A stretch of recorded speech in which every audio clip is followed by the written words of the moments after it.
Phoenix Audio presents Vengeance. Prologue.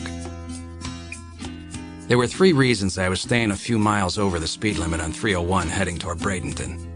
First, Sarasota's full of the very old, to whom the state of Florida will grant a driver's license even if the person is blind or too short to see over the dashboard. Another group of drivers in abundance is the smiling and soused teens and their parents. Their pickup trucks proudly bear decals of the Confederate flag and bumper stickers with comments like, "We don't give a shit how you did it up north, and you can have my wife before I'll give up my gun."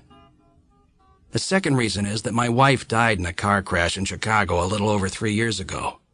6 months and 5 days, more than 3 years. It wasn't her fault. Someone had sideswiped her, probably an accident, sent her into a low concrete wall on Lakeshore Drive and driven away fast. Never found.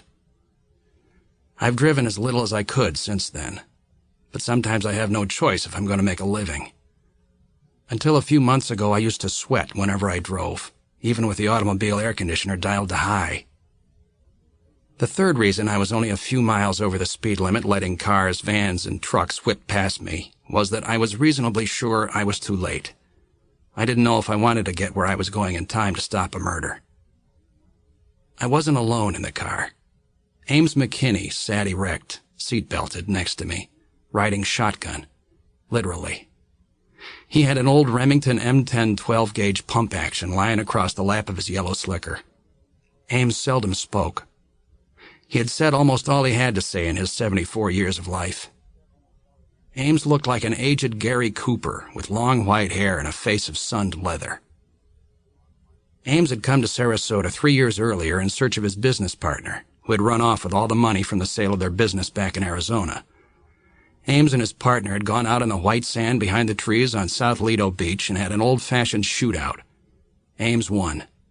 The judge called it justifiable homicide and gave Ames a suspended sentence for carrying an illegal firearm. The partner fired first.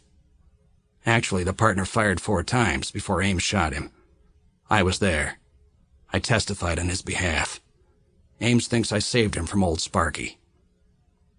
By the time I'd made a turn and headed north on Tamiami Trail, I was sure we were going to be too late. It began to rain hard. I was driving a newly rented white Geo Metro, which wanted to leave the road with every blast of wind. Palm trees went wild. Sample complete. Ready to continue?